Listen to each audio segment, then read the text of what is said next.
Hello and welcome to the latest podcast from the Academy for Teaching Excellence. It is October 21st, 2013.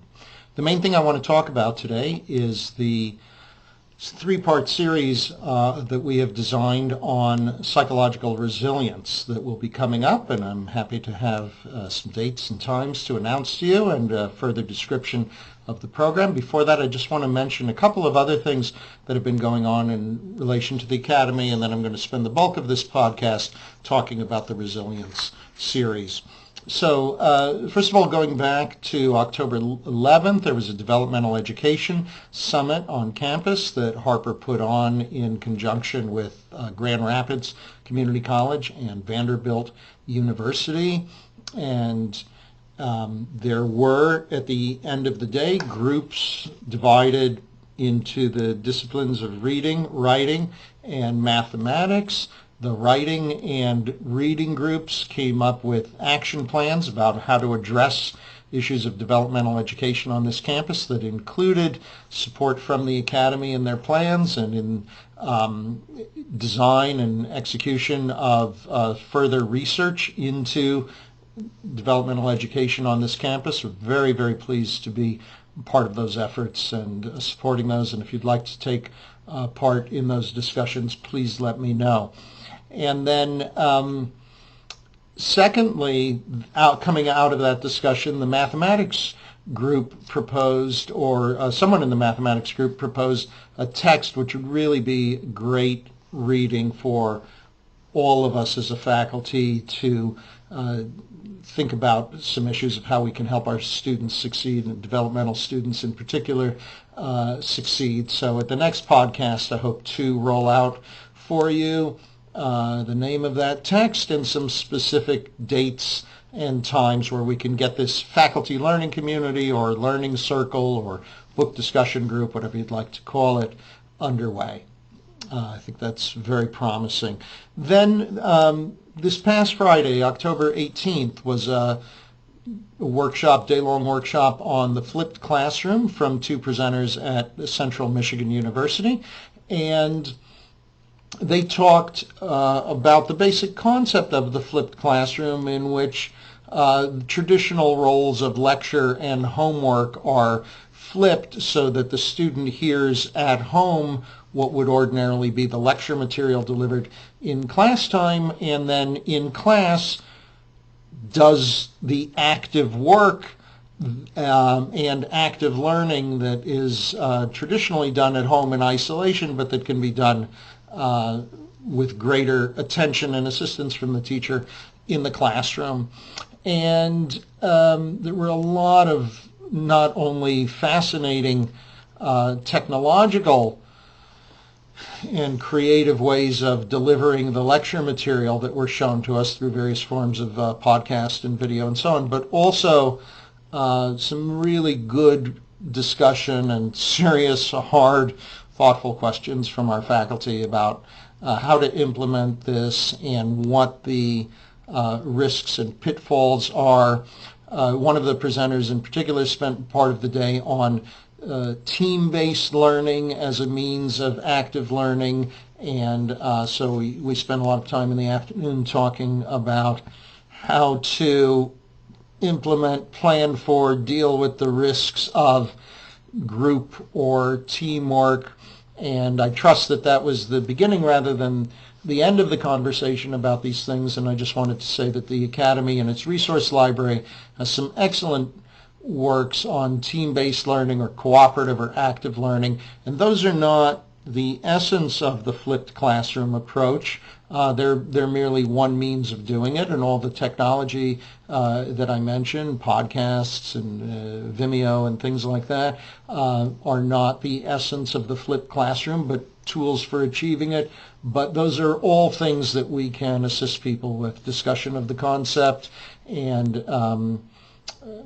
material about how to execute, how to carry out, I should say, active learning groups. And then Center for Innovative Instruction has an ongoing series of workshops on flipped classroom, and also offers individual consultation about any of the use of any of the technological tools if you'd like to experiment with those. So we encourage you to contact us if you'd like to pursue any of that. All right, so on to the resilience series. Behind me in the background, you see an invitation which is attached to the notice of this podcast, an invitation for you. And so here's what the Resilience series arises out of. In late September, Dr. Connie Staley came to campus, gave a day-long presentation on True Grit. Is resilience something that we can teach? 41 faculty attended. The vast majority of them showed an interest in having further opportunities to discuss that, and several faculty members I've spoken to who weren't able to attend that day have also expressed an interest in the topic. So we have this three-part series that we've put together. Part one is a student panel where we will get to hear from Harper students their own reflections on resilience and have a chance to ask them our questions. So we have asked them to tell their personal stories with an eye towards thinking about the nature of their own resilience. Where did that come from? Were they endowed with it? Was it just inborn? Did they cultivate it? Was it encouraged? Does it go up or down over time?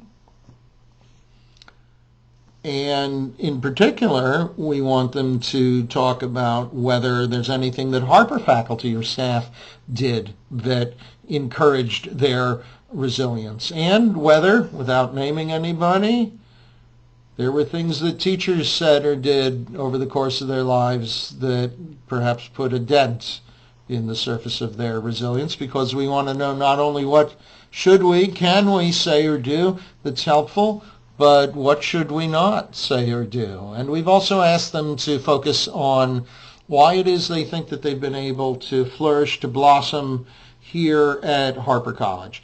These are students with a wide range of experiences, from returning combat vets to students with severe disabilities to students who were raised in what might gently be called invalidating environments that would seem to thwart or strangle any kind of personal growth. And somehow each of these students has really not transcended those environments in the sense of leaving them entirely behind, but managed to achieve great things here despite them. And we want to know why it is they've found a home and a place in which they can succeed here at Harper College. So that's part one. Those students will talk, and then we will have a chance to ask them our own questions.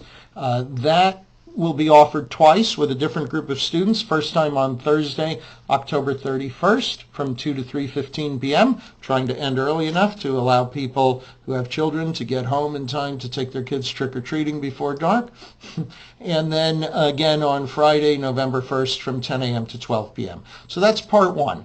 Part two, having first heard the reflections of students, in part two we will then look at what the research actually tells us. What do we really know about psychological resilience in college students?